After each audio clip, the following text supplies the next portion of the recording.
Okay guys, this is the second and it will be the final video for this calcium regulation lesson.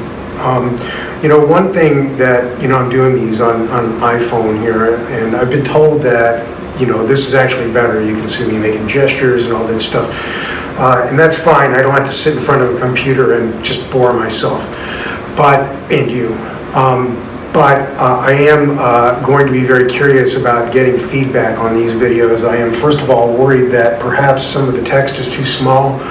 And if that's the case, please let me know. And I'm also worried that you may not be able to hear me because I'm using the iPhone's microphone. And I have tried external mics. I have earbuds and stuff, but they don't seem to work with the video. So hopefully hearing me isn't a major issue. So we're going to talk about vitamin D and then calcitonin to wrap this sucker up, all right? So first of all, vitamin D, the quote secretory unquote gland that we're of record, we're going to say is the kidney, because this is the final step in the process. This is where active vitamin D is made. However, you should bear in mind that it is a complex process, that 4 organs are actually involved, and that diseases of any of the 4 could actually cause a problem. We'll get to that in a moment. But the final steps in the kidney, that's where the active form is made. And it increases the intestinal absorption of calcium, okay? And so that also is what you should bear in mind. That is the primary organ of action. Now I'm going to show you the kidney as well, and bone, of course, is indirect, but nevertheless, you should bear that in mind, and you should also bear in mind that it is largely under the regulation of PTH, because that is involved in making the active form, it stimulates it. So here is the process by which vitamin D is made. It can come from either one of 2 places. First of all, you need a diet. You can have a dietary source. It's ingested and absorbed in the intestines, or actually UV light can help convert a form of cholesterol to vitamin D as well, and you can make it that way. So if you have a patient, their skin's always covered up, this could be a problem. Of course, intestinal problems could lead to problems absorbing vitamin D, so you should bear that in mind. The liver is where the vitamin D comes in, and this is where the intermediate 25-hydroxy vitamin D is made. And then the kidneys are the final step, where you have vitamin D either made into the active form, 125-hydroxy vitamin D, or sort of an inactive form, 24-25-hydroxy. This is probably the form that's excreted in the urine. My guess is that you just have this unregulated amount of vitamin D coming in, and this is the kidney's way of only making as much of the active form as you need. And if you don't need that much of the active form, then this is the form that you excrete it. It turns it into an inactive 24-25 and then excretes it in the urine. So it probably can go down either branch at that point, and it depends on how much vitamin D you need to regulate your calcium and phosphate. Okay? So note that even though the active form is generated in the kidney, diseases of any of these 4 organs can result in vitamin D associated problems. So if you get a stem and it's a patient, and the patient has some disease that affects one of these 4 organs, particularly in this block, one of the things you should consider is that it may be a problem with vitamin D. All right? So do bear that in mind, and that is the primary reason for emphasizing it and for producing this slide, to show you what may largely look like inconsequential steps when the important one is in the kidney. Disease of any of these can cause a problem.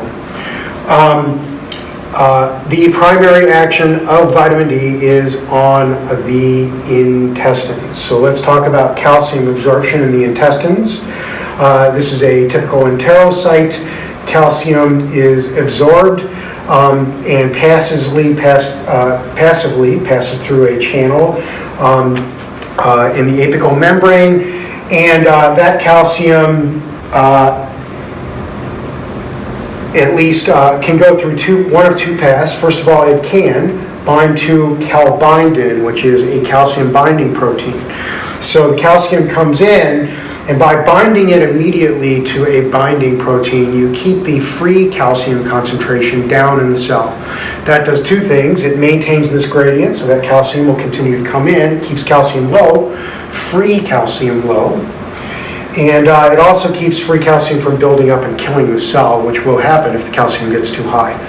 So calcium binding to calbindin keeps you absorbing calcium because it keeps the free calcium low, and that calcium calbindin diffuses and the calcium unbinds and is extruded through the basolateral membrane through either this calcium ATPase or through the sodium calcium exchanger there, and so calcium is transported out. So it goes from the intestinal lumen into the enterocyte and then out through these active transporters in the basolateral membrane. So these are really what drives the transport.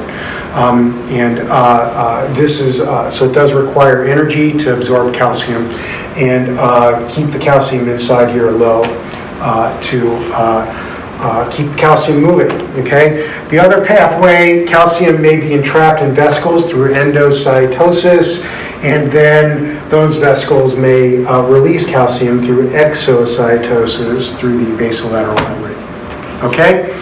So what does this have to do with vitamin D? Vitamin D increases the absorption of calcium from the intestine by increasing calbindin, okay, in the enterocyte. So it causes more calcium bound to calbindin, which means your total calcium in the enterocyte increases, and it also increases the absorption of phosphate. Then if you get more total calcium, that means you can transport more total calcium through these transporters, and the absorption increases from apical to basolateral and out into the serum, all right?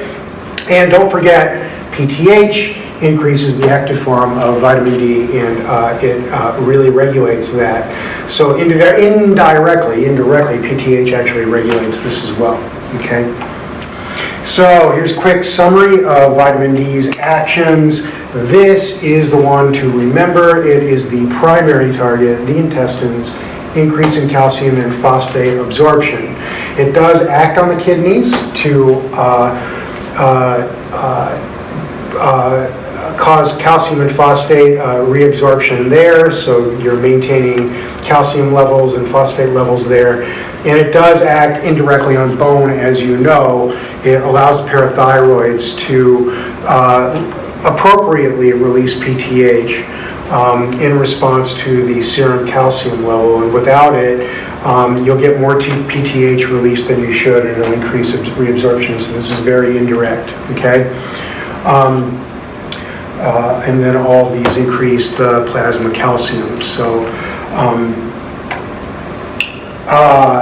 calcitonin is released from the thyroid gland, and it is released in response to increasing plasma calcium. So it's the opposite of PTH.